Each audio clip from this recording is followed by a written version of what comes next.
Asito ma satgamaya tamso ma jyotirgamaya mrityorma amritam gamaya.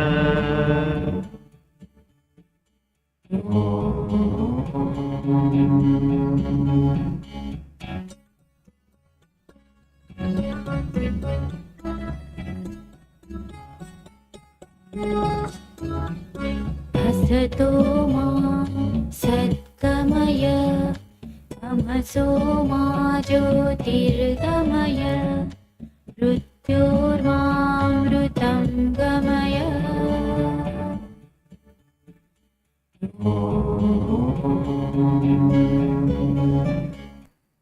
Asito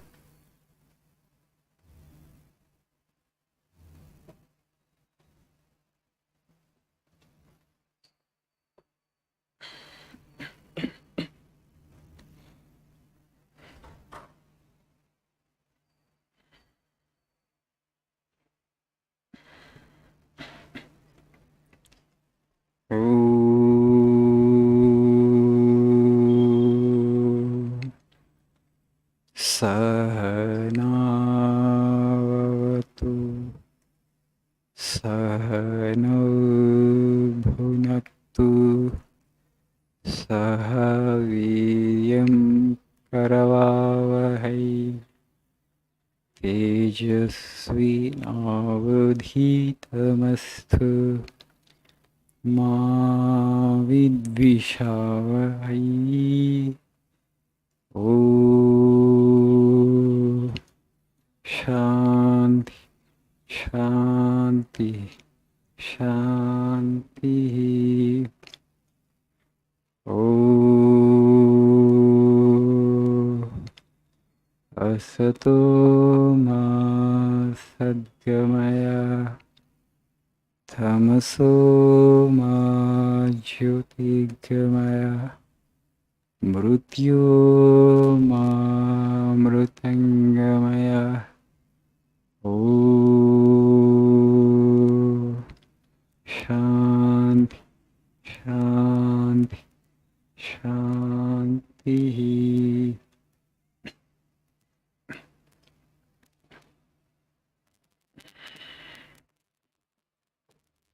Good morning.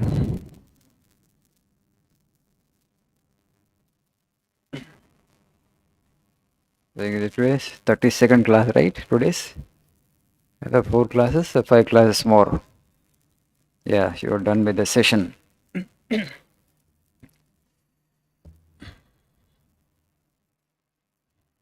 So, are you happy with the kind of training that you have got so far? Do you feel confident?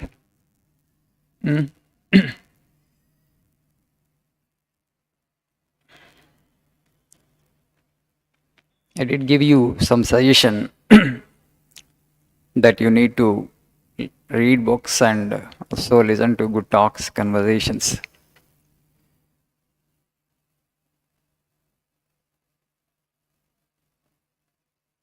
If you really want to learn good English, I suggest you all to read Vivekananda's complete works.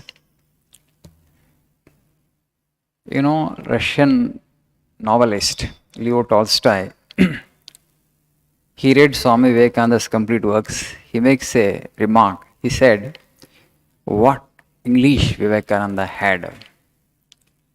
Of course, he appreciated Swami's ideas and thoughts and concepts and philosophy. But apart from that, he was one person who made a comment on Swami Vivekananda's language, and he said what English Vivekananda had.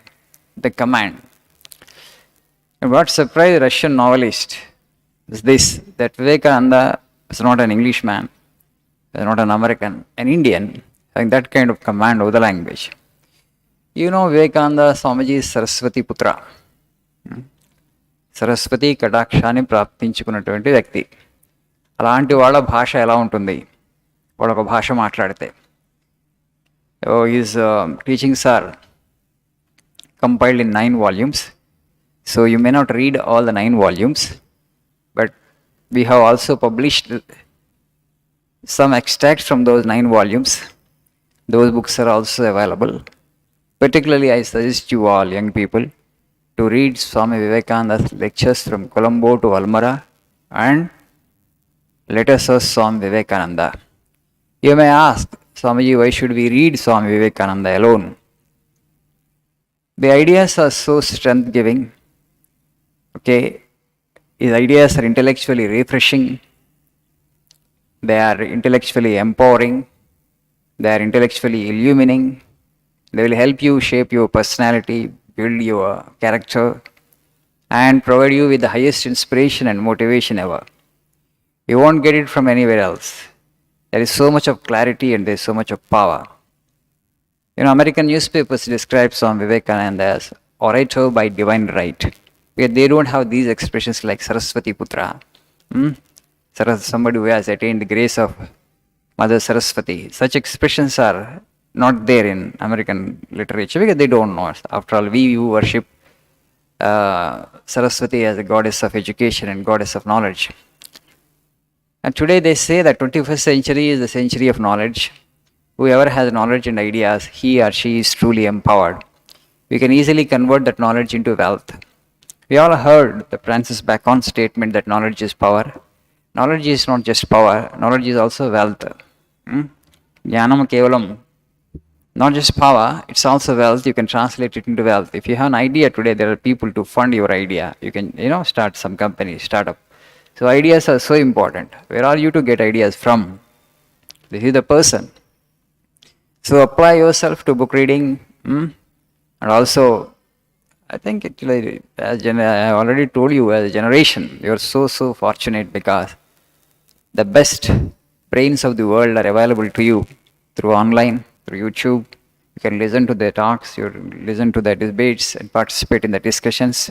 Only thing is little interest and little tuning of the mind in that direction is all that necessary. So,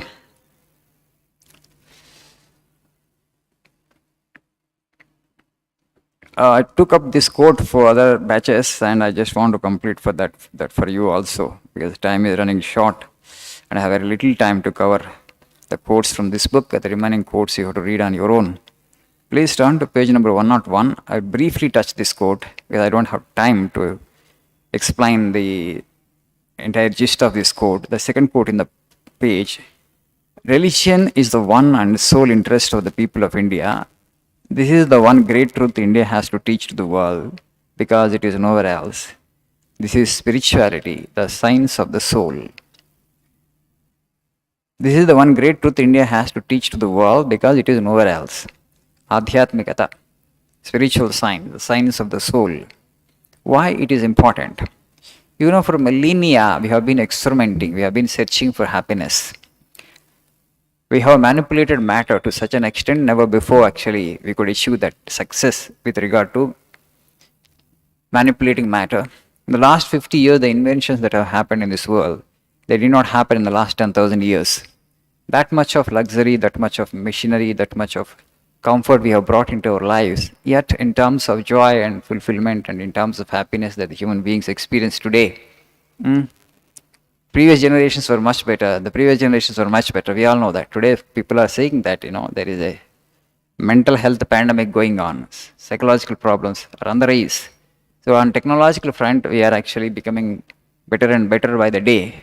Such sophisticated gadgets, such sophisticated equipment, no other generation handled it. No other generation could. Their culture and spirituality matter, right?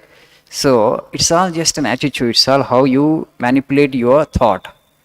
How adept you are in manipulating your thought, and that depends how happy or joyful you can keep. Situation may be different situations will come into life, but how you react and respond to a situation, that is entirely dependent on you.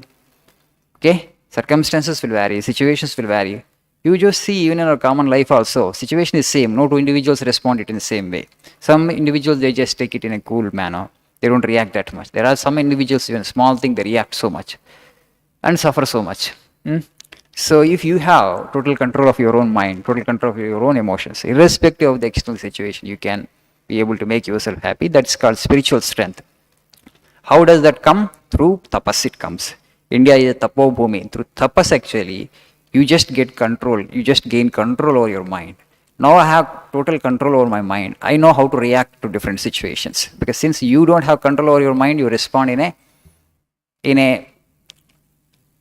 in a manner that causes suffering to you, because you don't have any hold on your own thought processes. That is the reason we talk about tapas in this culture. As our rishis and sages have figured out, the true happiness lies within, and they always kept the external circumstances as discovered that, oh, human beings, why are you suffering so much? Why are you actually searching for happiness outside? You yourself actually are the greatest source of happiness. All the happiness that you are seeking is very much within you. ఎక్కడో ఆనందాన్ని ఎందుకు వెతుకుతావు, నీ లోపలే ఆనందం ఉంది, ఆనంద గని ఉంది అని చెప్పారు. That's how actually tapas. Through tapas actually you gain control over your mind, you strengthen yourself. Tapo bala is real bala. The strength that comes to an individual through tapas is real tapas. So what is tapas? Can somebody tell me? I have told it so many times in my prayer meetings. Okay, example of tapas. One example of tapas. What tapas you want to do in this Kali Yuga? What is tapas? Just one. Amma? Control of mind actually is the result of tapas. Control of mind is tapas definitely, but how to control the mind, I am saying. Fine. Any technique and a method? I have discussed some of those methods here. One method, one technique. Right. The repetition of God's name, okay, helps you to control the mind, because it's God who has created the mind.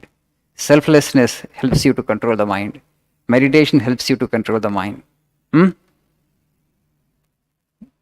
These are some of the simple techniques I am saying. So bring some of those techniques into your life and do this purpose, and then you will become master of your own mind. Okay, thank you. Nice day.